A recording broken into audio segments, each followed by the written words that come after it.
Okay, I do not know how long it's been.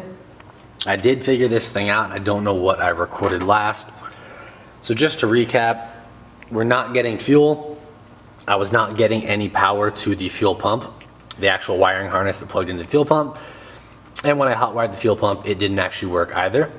So what I ended up doing was replacing the fuel pump, putting in a new one, and then I went to the front here and I saw all this wiring stuff, these issues prior to this. When I pulled off the air cleaner, this guy here was just laying down here, and all of these wires were pretty much stripped up here. It looked like rats had chewed through part of the insulation, and some were just disconnected, fraying everywhere. And then also here, this guy, this little fuse for the fuel pump, those are both supposed to be mounted on the firewall right over there. That's where they should go. This one, about midway down, the orange line that comes off of the fuel pump fuse was hot. It was 12 volts hot, and it was just frayed out. You know, it wasn't going anywhere. It looked like it had been chewed in half, and it was just frayed to pieces.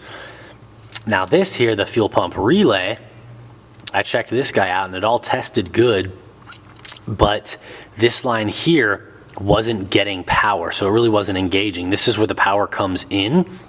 Your ignition comes from, I think, comes to this red one, goes through your 20 amp or whatever amp fuse, I don't know if that's the right one, and then it sends 12 volts out here. And I think it was supposed to be connected at some point and spliced right into this orange wire. Now there's also a bunch of chewed up wires behind the distributor, which I think is where that splice was supposed to happen. But I just took alligator clips and attached these two orange wires together from the fuel pump fuse to the fuel pump relay, and then it fired right up. No issues. It just started pretty much on the first crank every time after that, and was able to run.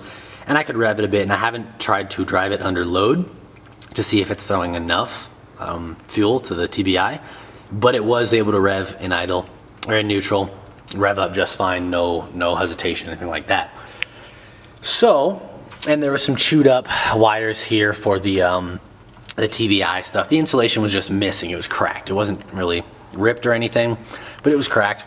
And then the rest of these wires were chewed up as well. And then the wires for the like idle air, well, that's not the idle air control valve, but that's the throttle position sensor, were also chewed up.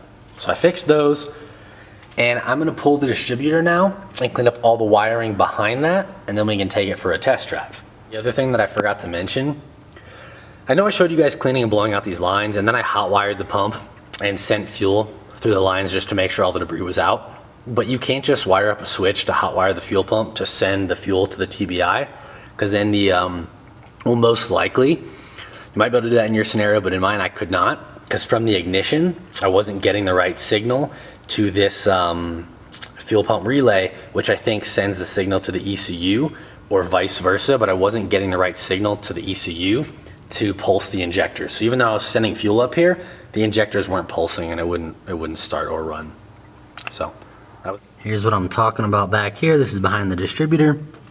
Just pulled the cap off, set it to the side, and all those wires, they're kind of, I don't really know what this is. It just looks like green tape or something melted over it. And then there's an orange one down here that's kind of totally frayed down in there as well. So I'll look through all of these guys. Yeah, this orange one is pinched up pretty good in there. I'll pull it all up.